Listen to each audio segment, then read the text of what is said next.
이 영상은 박동명 박사의 칼럼을 팟캐스트 형식으로 해설한 영상입니다. 우리 정치를 보면 답답할 때가 많죠. 왜 맨날 싸우기만 할까? 우리 삶의 진짜 중요한 문제들은 언제 해결될까? 이런 생각 다들 한 번쯤 해보셨을 텐데요.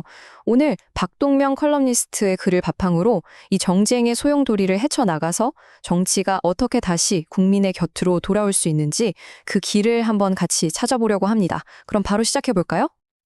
이 칼럼은 바로 이 한 문장으로 시작합니다. 우리 정치가 다시 거센 소용돌이 속으로 들어가고 있다.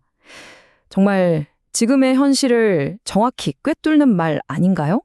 그럼 대체 이 소용돌이라는 게 뭘까요? 그리고 이게 우리 삶에 도대체 어떤 영향을 미치고 있다는 걸까요? 지금부터 하나씩 파헤쳐 보겠습니다. 자, 그래서 첫 번째 섹션에서는 바로 정치의 소용돌이에 대해 이야기해 볼 겁니다. 요즘 정치 뉴스 보면 정말 끝없이 싸우기만 하잖아요. 바로 그 정쟁이 왜 우리를 이렇게 피곤하게 만들고 또 정치에 대해 냉소적으로 만들게 되는지 그 근본적인 원인부터 한번 짚어보겠습니다. 보세요. 정당들이 하는 걸 보면 진짜 문제를 해결하려는 노력보다는 서로 깎아내리고 비난하고 심지어 혐오의 말을 쏟아내기에 바쁘죠. 이런 모습이 매일같이 반복되니까 국민들은 어떨까요? 당연히 지치고 그냥 에이 모르겠다 하고 외면하게 되는 겁니다. 근데 문제는 뭐냐면요. 그렇게 되면 결국 우리 삶에 정말 중요한 문제들은 아무도 돌보지 않는 그런 상황이 되어버린다는 거죠. 자, 지금 보시는 이 화면이 지금 정치의 이상과 현실을 아주 극명하게 보여주고 있습니다. 원래 정치는요, 왼쪽처럼 사회의 여러 갈등을 잘 조정하고 국민을 위해서 봉사해야 하는 거잖아요. 이게 이상적인 모습이죠. 그런데 현실은 어떻습니까? 오른쪽을 보세요. 오히려 갈등을 더 부추기고 국민 전체가 아니라 자기 편, 자기 진영의 이익에만 몰두하면서 본래의 역할을 완전히 잃어버린 모습입니다. 정말 안타까운 현실이죠. 근데 뭐 국회에서 싸우는 게 나랑 무슨 상관이야 이렇게 생각하실 수도 있어요. 그들만의 리그처럼 보이기도 하니까요. 과연 그럴까요? 그래서 두 번째 섹션에서는요. 이 정치 싸움이 우리의 혹독한 민생 현실에 얼마나 직접적인 영향을 미치는지 그 연결고리를 한번 찾아보겠습니다. 네, 바로 이 질문이 오늘 이야기의 핵심입니다. 이 정치의 소용돌이 대체 평범한 우리들에게 뭘 의미하는 걸까요? 그냥 TV 속 먼 나라 이야기일까요? 절대 아니죠.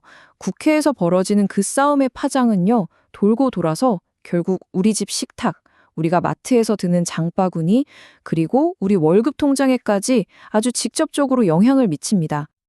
여기 좀 보세요. 치솟는 물가, 불안한 일자리, 집 구하기가 하늘의 별 따기인 청년들의 현실. 이건 그냥 뉴스에 나오는 단어들이 아니잖아요. 우리 모두가 매일 피부로 느끼는 정말 버거운 현실의 무게입니다. 그런데 정치가 자기들 밥그릇 싸움에만 정신이 팔려있는 동안 이렇게나 시급한 민생 과제들은 누가 해결해 주나요? 아무도 해결해 주지 않고 그냥 계속 쌓여만 가고 있는 겁니다. 그래서 이 칼럼이 강력하게 제시하는 대안이 있습니다. 바로 민생 정치입니다. 이게 뭐냐면요. 복잡한 이념이나 우리 편, 내 편 나누는 진영 논리가 아니라 오직 국민들의 숨통을 좀 틔워주고 사회적 약자들의 살림을 지켜주는 걸 가장 중요한 목표로 삼는 정치. 이것만이 지금 이 문제의 해답이 될 수 있다는 겁니다. 좋아요. 그럼 뭘 어떻게 해야 할까요? 문제만 지적하고 끝낼 순 없죠. 이제부터는 이 칼럼이 제안하는 정치를 다시 국민에게 돌려놓기 위한 아주 구체적인 4가지 로드맵을 하나씩 살펴보겠습니다.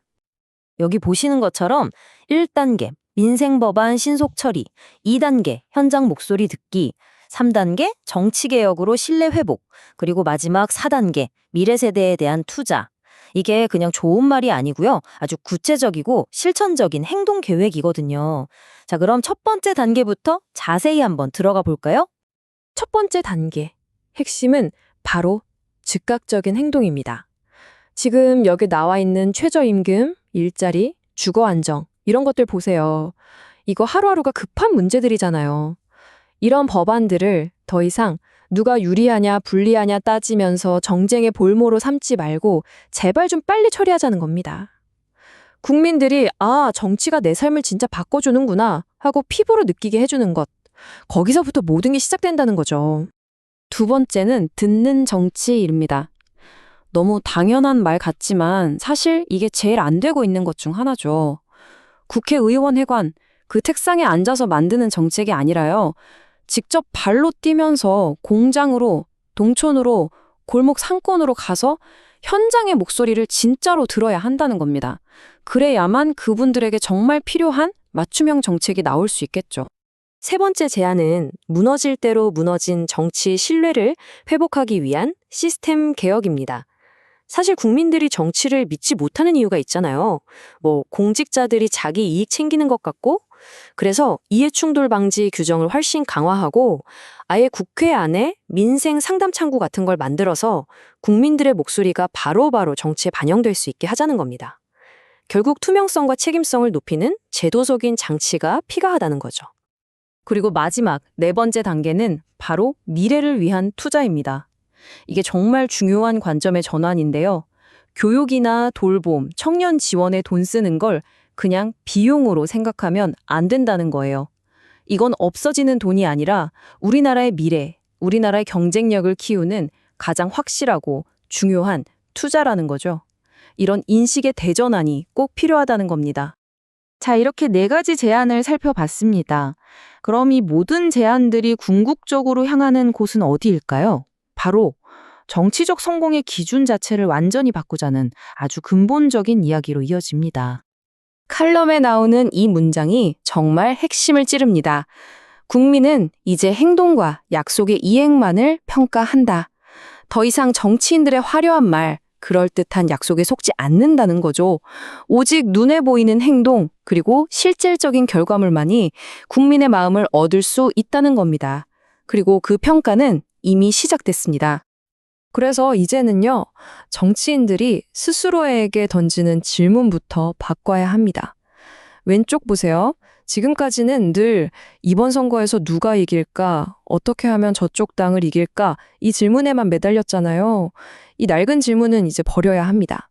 대신 오른쪽에 있는 이 새로운 질문, 어떻게 하면 국민이 오늘보다 더 나은 삶을 살 수 있을까? 이 질문을 매일, 매 순간 던져야 한다는 거죠. 이게 바로 누군가는 지고 누군가는 이기는 제로섬 게임을 넘어서 모두를 위한 정치로 나아가는 첫걸음입니다. 결국 이 칼럼은 정치인들뿐만 아니라 우리 모두에게 이 질문을 던지고 있는 것 같습니다. 정치는 과연 다시 국민의 곁으로 돌아올 수 있을까? 이 질문에 그렇다고 답할 수 있는 그 첫걸음이 시작될 때 비로소 우리 사회의 미래에도 진짜 희망이 보이지 않을까요? 오늘 준비한 내용은 여기까지입니다.